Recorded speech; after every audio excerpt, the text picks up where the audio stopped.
Hello and welcome back to Equity, TechCrunch's flagship podcast about the business of startups. I'm Kirsten Korosec, and this is our Wednesday episode where we home in on a trend in the startup world and dive deep.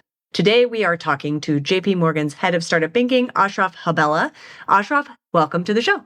Thanks for having me, Kirsten. Appreciate being here. Yeah, I have to say I'm super excited because I feel like we have the ultimate startup and banking expert on Equity today, because prior to JP Morgan, you were at Silicon Valley Bank for 13 years, including as head of startup banking. And I'm just thinking of all the stories you could tell. I'm guessing that you've probably seen it all, and during some pretty tumultuous periods for the startup community. It's been a wonderful journey, frankly, a fascinating one, frankly. I started my career as an entrepreneur, so I spent over a decade in software myself, trying my hands in startups as well as later stage companies, mostly on the enterprise software side. And so, yeah, I've been around this journey for a couple of decades now, and it's been fascinating at every stage. And every cycle is in many ways unique, but also has common themes. Well, I want to get to those common themes, but I didn't realize, so were you a founder yourself, or were you part of a co-founding team? Yeah, I did the gamut. I was part of teams and also tried my hand in a few early stage companies as well. I graduated from school, not that we need to go into this in too much detail, but I graduated right around the time that something called Telnet and Turbo Gopher came online, which were the predecessors to Netscape's Mosaic platform. And so before the internet browser came online, there were file servers and email servers amongst universities. And when I saw that as an economics major in my last year of getting my bachelor's degree from Harvard, I realized that I'd majored in the wrong thing and that economics was probably not the best thing for me. And so I went and joined Accenture to essentially relearn a complete academic framework, and they were teaching us how to code. And so I started my career as a programmer, and from there became a product manager in the Valley, and the rest is history. And then made my way to Silicon Valley Bank, which is another story. Yeah, which is another story. We could have a whole episode on that. But it's really interesting. I didn't realize some of that early history, because it probably allows you to not just spot trends, but also kind of think a little bit like a founder as well, as you maybe advise the founder community. So I do want to kick things off with this recent Startup Insights report that you put out last month, particularly on the section about how to build a unicorn. And of course, on Equity, we're talking not about the fictional horse, but on a startup that's valued at $1 billion. There was a tidbit in there that really jumped out to me. It was that the highest level of unicorn creation was in 2021, and it peaked at 346. And since then, the rate of unicorn births has declined 88% compared to 21% for first financings. So take us back behind the curtain a bit. What did you see at that time, 2021, that led to so many unicorns that year? Yeah. Well, first and foremost, there was a ton of liquidity. And so when we think about the macroeconomic environment, we were unfortunately, and I stress unfortunately, dealing with, once every few generation pandemic. And that really exerted a lot of pressure, as you recall, macroeconomically to just put out ample liquidity for both consumers to be able to weather the storm and businesses to be able to weather the storm. And that was a part of it. And by the way, remember that rates were fairly low. We were dealing with the historical kind of ZIRP policy, which was then putting pressure on other asset classes that we weren't going to find alpha.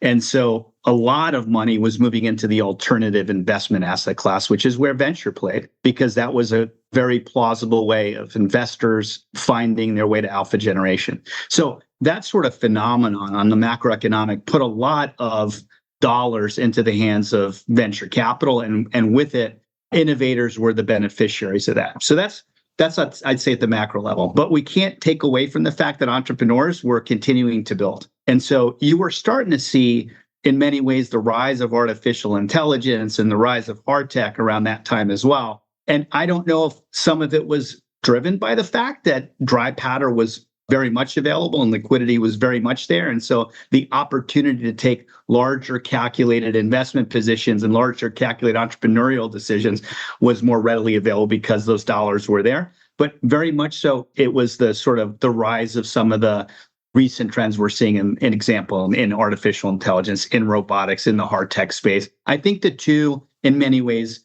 were two that helped culminate the next sort of rise of the innovation cycle. And then obviously with those bets, I think there was a chase towards the great companies. And when there's a lot of dollars to chase against great companies, you often will see a little bit of a competition for the best companies out there to get into the cap table. And so that probably drove up valuations higher than we've historically seen. And you see that whether it's in the NVCA PitchBook Venture Monitor, you see invested capital was high, valuations were generally high. And I'd say those were the two major phenomena that I saw. Mm-hmm. Is it safe to say then, not to focus too much on the past, but had in another time, had the pandemic not occurred, we probably would have seen somewhat of the same rate, but maybe not that high of a peak because of the other sort of factors that you mentioned in terms of liquidity? Maybe it just wouldn't have been as sharp of a peak. Without a doubt. Is that fair to say? I think so. Okay. Because if you think about, if you almost like look at invested capital as a normalized distribution around 2021, with 2021 being the peak, it does look almost like a normalized distribution from there, from a time series perspective, if you looked at it from the right and left side of the tail. And so, yeah, I mean, if you look at sort of, is the reversion to the mean 80 billion or under 100 billion of invested capital a year? I don't know. I'm not going to predict that, but I would say, yeah, you look and you see some healthy years pre-2021, and you see some healthy years post-2021. Even this year, where you hear some folks not feeling so great about the innovation economy environment, it's still like trending towards $180 billion a year, with deals at probably going to trend towards that 15,000, 16,000 deal mark. Those are numbers that are above historical ranges, number one. And they rival top 5 years in the innovation economy historically. So to me, and to really your point, Kirsten, is that like, you know, you take out the 2021 macro factors and you still have great entrepreneurs, you still have really great new tech coming out, and then you see the rise of some very consequential technologies. You're talking about quantum, you're talking about robotics, you're talking about space tech, you're talking about auto tech, you're talking about climate tech, you're talking about what we're seeing on the life sciences side, on diagnostics and biopharma. These are trends that are perennial and they're consequential.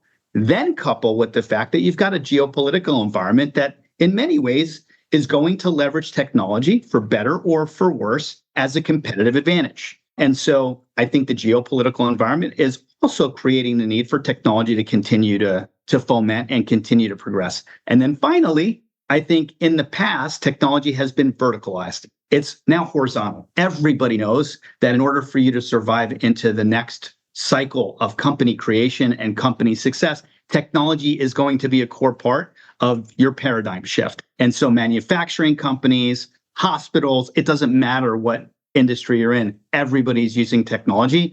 And that's playing a really big role, I think, in the continued evolution and rise of technology and life sciences in the macroeconomic environment, period. Mm-hmm.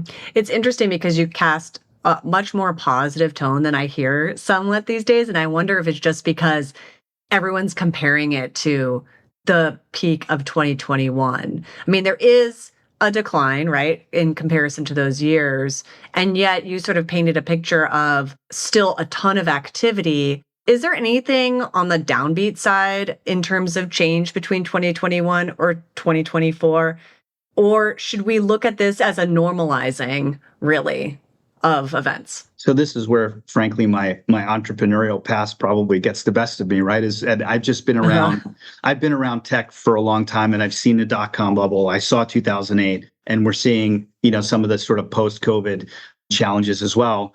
The innovation economy tends to be resilient. It didn't go away. It continued its up and to the right momentum. It's just very easy for you to benchmark against the largest and most impactful from a dollars perspective, which was 2021, and think that everything after that is just south and not good. But again, you look at the year and it's a top 5, top 6 year. So it's hard for me as somebody who's been around it for 20 years to think that that's not a great thing. Right. Again, when you also just look at the technology that we're seeing, I mean, you're seeing what SpaceX did not just a couple of days ago to get to the highest orbital, level since I don't know, 50 years. You're seeing the type of things that we're doing on artificial intelligence and the consequences it's having to businesses and helping folks solve problems fast. These are things that are going to be deeply consequential to the productivity of the globe. That wasn't there even 10 years ago. So it's hard for me not to be really, really bullish on what the future looks like for tech. Mm-hmm. That being said, yeah, I would say if I'm comparing it to 2021, there are some challenges. And those challenges tend to be that those valuations got really high. And so is there a reversion back to quote unquote a normal valuation for a lot of the companies that are still private? Are venture firms going to continue to want to raise dollars, but while LPs are looking for them to, generate alpha before they're willing to fund their next fund? There's a little bit of a wait and see game.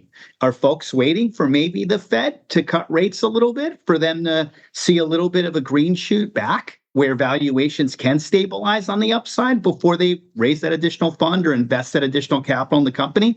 There's a little bit of that sort of wait and see game that's happening now that isn't great for the viscosity of the innovation economy engine, metaphorically speaking. But again, I wouldn't say that those are durable challenges that won't be ameliorated over time, whether it be because of Fed policy or whether it be just a continued evolution of great companies coming online.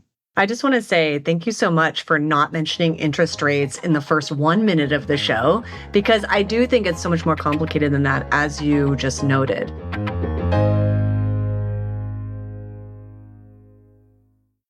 We were talking about a little bit of headwinds and putting yourself in the founder seat, which you've been in before.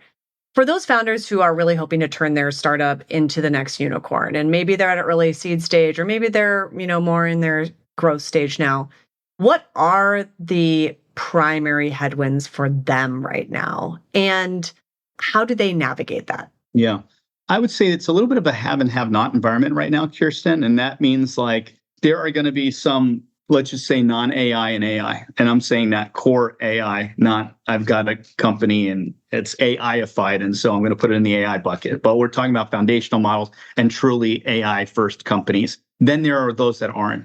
And I would say there are those subsectors where it's going to be harder because you're not, look, we know that artificial intelligence is about 30 to 40% of deal flow and the capital that's being infused in the innovation economy is going towards AI companies. If you're not in that group, there's a lot more of a focus on what's your path to profitability? How quickly are you going to get to product market fit? Do you get to great unit economics? How do you make this a profitable company? And then, oh, by the way, I don't want to pay a huge premium for the valuation that you want to command. So that's sort of the one group. And then there's the other group that's in the haves, which is I really have a great AI platform and I really think I'm going to be one of the most consequential.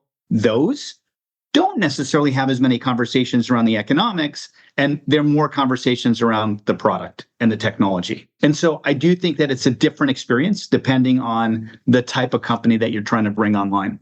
Plenty of the successful artificial intelligence companies are not having a problem raising. In fact, there is so much capital available to them that they're looking for things like private placements to get to those dollars because they're raising $400 million at a Series C. Those were unheard of numbers back in the days. So imagine companies that are raising $400 million at the Series C and others that are trying to raise a B and being asked about path to profitability or raising an A, path to profitability. Very haves, have-nots right now. Mm-hmm. It's interesting that you kind of divide it into the two groups because, there's a lot of thinking out there. And as someone who, for instance, I've been writing and covering autonomous vehicle technology forever, and there was a peak moment, right? I feel like AI is having that a little bit of a peak moment. I don't know if it's completely peaked yet, where it seemed like anyone, if they put autonomous vehicle in their pitch, they would get money. And I feel it's a little bit like that now. But I wonder, based on what you said, if it's a bit of a trap too, because A, there's a lot of competition and it is focusing on product. If there is particular challenges for that group that is unlike fintech, climate tech, and others that you're seeing? Well, look, there are a lot of companies that are being formed. And like I mentioned, at the early stage, and again, not abnormally high, but it's very much trending towards that, 15, 16,000, according to the Q2 NVCA PitchBook Venture Monitor, which we partner with.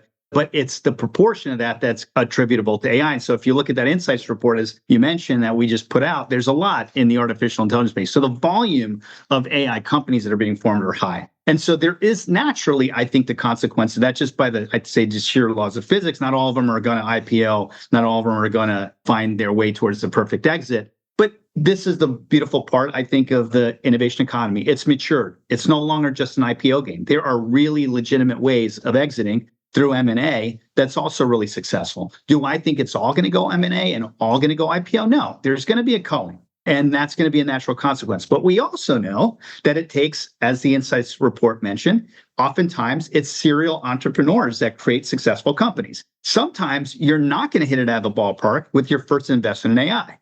And oftentimes it's going to be your pivot into your second AI company that's going to really hit it out of the ballpark. So this is where you can't really tell where the success is going to come from. And that's where my optimism comes from is you've got these three pockets, some that are going to nail it and they're going to IPO. Some that are going to do really, really well, often nail it or maybe a level below nailing, and they're going to have a really solid exit through M&A. And there's a lot of companies right now where startups are buying other startups. We're at like 250 for the year of startups buying other startups. We know that there's I'm in Seattle today, there's $5 trillion of market cap between Amazon and Microsoft. And let's put that in perspective, $5 trillion market cap. There's 300 billion of VC dry powder. There's a lot of strategic M&A that can happen through corporates as well. So that's another successful path for startups. And then finally, for the ones that don't make it, they're not leaving with nothing. They're leading with domain knowledge and mistakes that help set themselves up for value creation in their second round cycle of building an AI company. Mm-hmm. I never count the entrepreneurial spirit out in the innovation economy.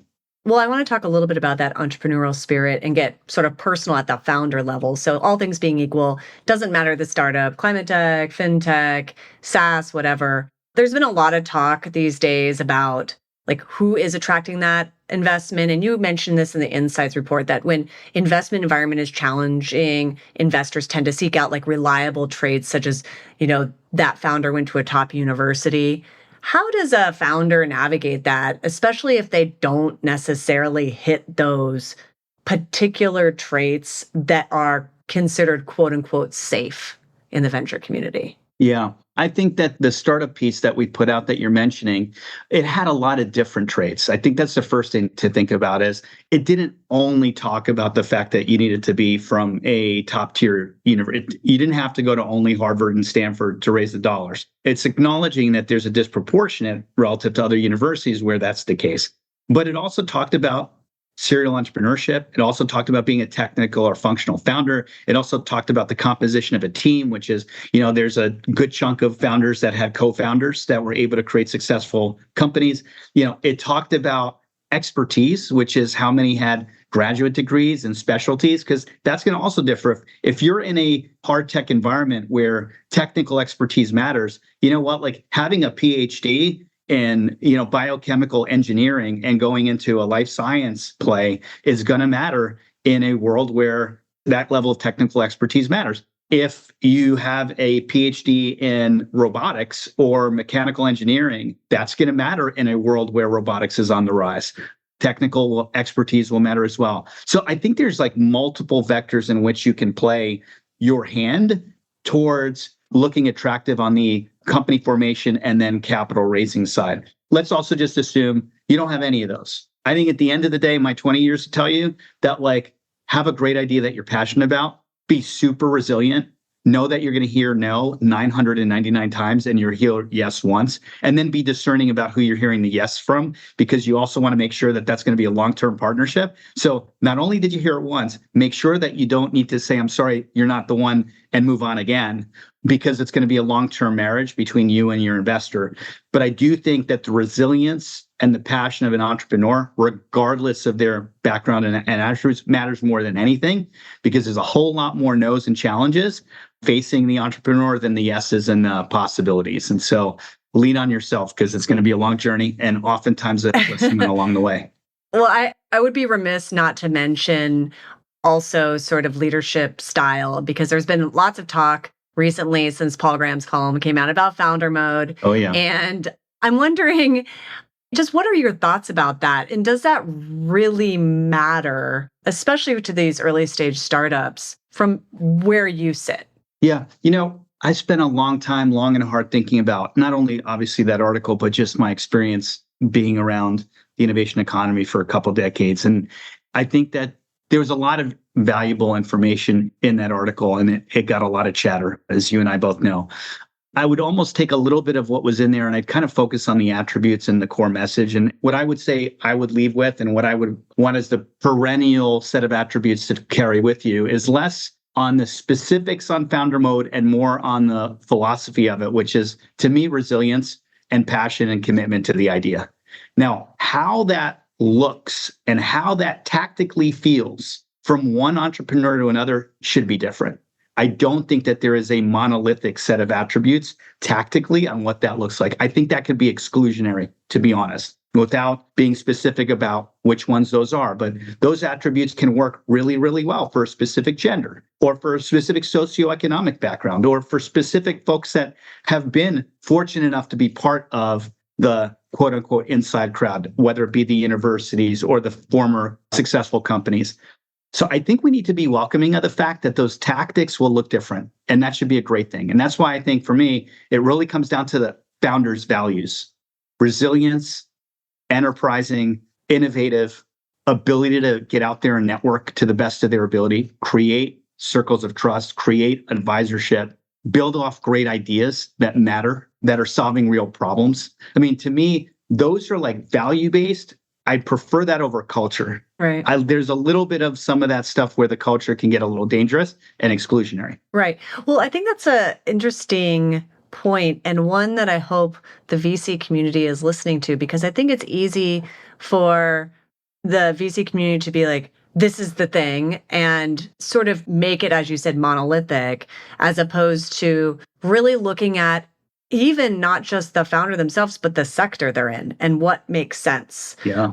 So instead of a one size fits all, really looking at each individual case, I guess. I would 100% agree. And I would also say, like, one of the things I love the most about this sort of in the last 5-10 years, you saw this sort of the rise of design thinking and designers playing such a critical role in building great companies. And it didn't matter if it was consumer or enterprise. It used to only be a consumer conversation, but you're seeing that permeate into the enterprise side as well. I think design as a philosophical premise, in many ways, what I am talking about is allow enough creativity and personality through the entrepreneurial journey. And that matters. It matters a lot. And I think that sort of design mindset, that idea of I can build it differently. I can think about building it in different creative ways and accomplish in many ways the same goal, and maybe even differentiate and evolve a sector or segment in ways that is unique and different and based on unique personalities of the founders and the employees that are behind it.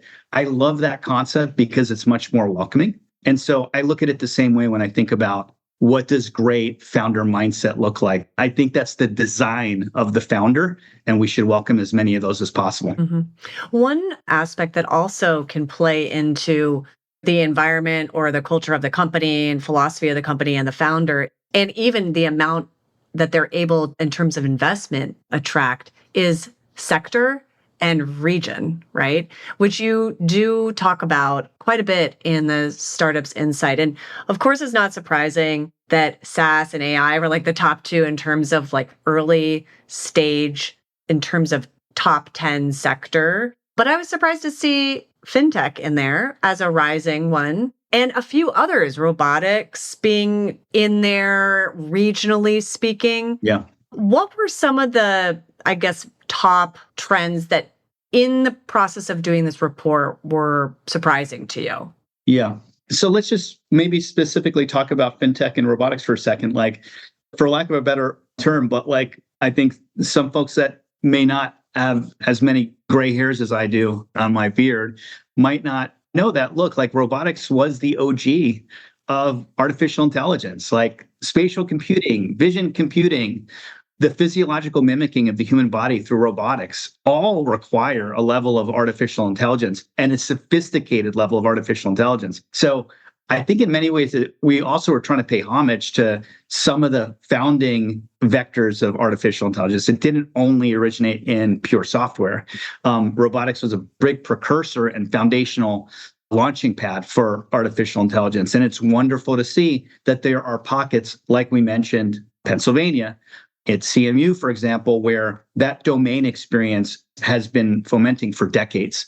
And I just think it's coming into conventional and popular wisdom that, oh my gosh, you really have to look at these other pockets that matter. And it's not just software, it's robotics. I think on things like fintech's, it's been a darling of invested capital, and it's seen some unicorns and successes over the last several years. It wasn't just a 1 to 2 year phenomenon. It's been a decade plus phenomenon. But I do think, interesting enough, inside of that, you see wealth tech really taking a rise. You're seeing the transfer of assets coming between the baby boomers and the next gens subsequent. And so that's playing a role. And going back to design, we've seen that the younger generation has been, in many ways, expecting a level of quality that rivals consumer applications out of their enterprise products. That is also a trend. They're expecting things to be online, and they're expecting it to be great online. They're expecting great digital client service. These things are having a profound impact on legacy wealth management and financial services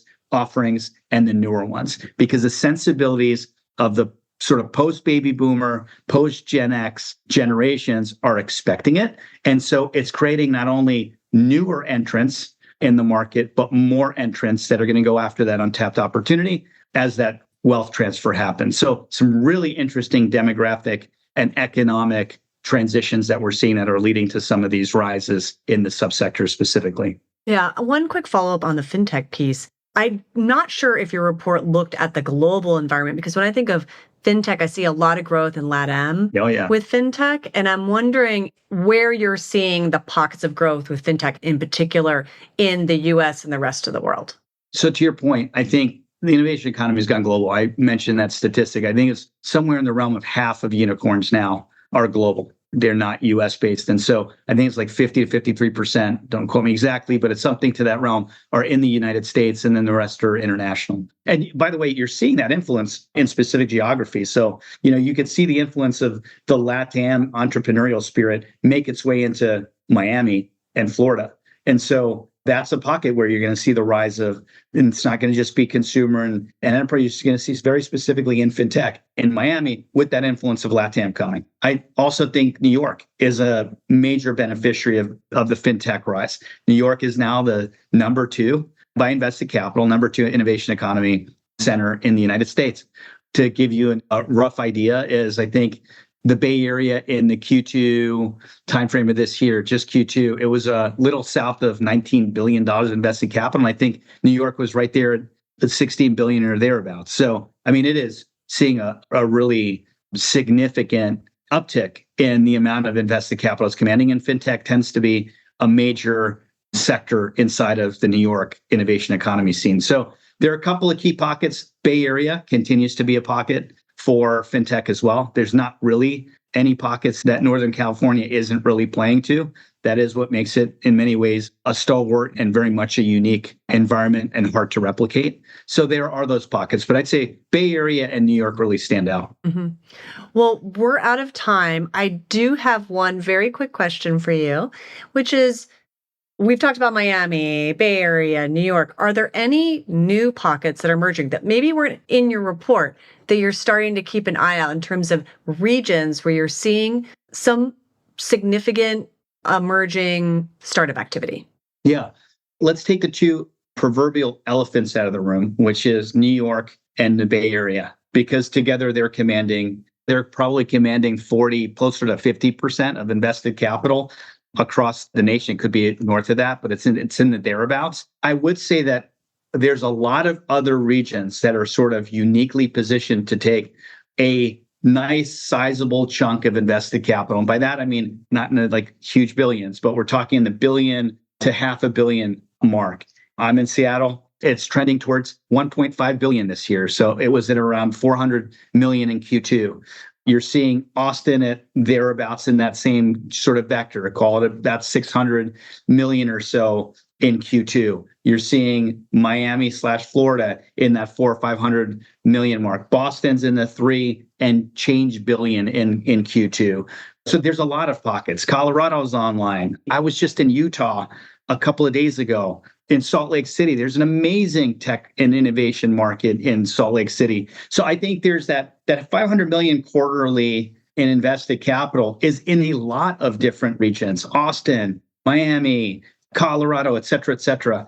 They're all, to me, very unique. And I love the fact that entrepreneurs tend to be attracted to spaces that they care about. And what I love is you no longer only have to be in Northern California and New York to go build a company. You can be in all those other geographies and actually have a rivaling chance to succeed at the early stage. When we get into the late stage, though, we're still out. Yeah. To scale and to find access to the type of talent base and the amount of employees that you need to truly scale a company and to be around that investment community at scale, it still tends to be a handful of regions for that. But I love that it can still at least start in those areas. The final thing I'd say is investors are moving into some of these geographies as well. I would say in the main, right? You're seeing investment activity in Texas. You're seeing it moving into Florida. You're seeing sponsors. It's not just venture capital that's playing a role in the innovation economy. There's also corporate venture capital. There's also sponsors. They're playing a role in those regions. I'm really excited to see that. You're seeing that in Florida. You're seeing that in Austin. So those are all things that are really exciting to me. You're seeing more of it in Seattle too. Well, thank you for that. And I can't wait to see how it all evolves over the next few years. We'll have to have you back on the show. We'll have to leave it here for now. Where can people find you, connect with you online? jpmorgan.com is a really interesting place to just go. We've got a lot of information on our innovation economy and our commercial bank there. And that'll give you a lot of what I mentioned today. Also, obviously, feel free. I'm on LinkedIn, and I'm always looking for great new connections, and it's a great hub to connect to folks. So easy to find there as well if that's easier. Great. Well, thanks so much for joining us on the show. And to our listeners, you can find me, Kirsten Korosec, at X and on Threads, and Equity on X and Threads at EquityPod. Talk to you Friday. Equity is produced by Teresa Loconsolo with editing by Kel. Bryce Durbin is our illustrator, and we'd like to give a big thanks to our audience development team and Henry Pickavett, who manages TechCrunch audio products. Thanks so much for listening, and we'll talk to you next time.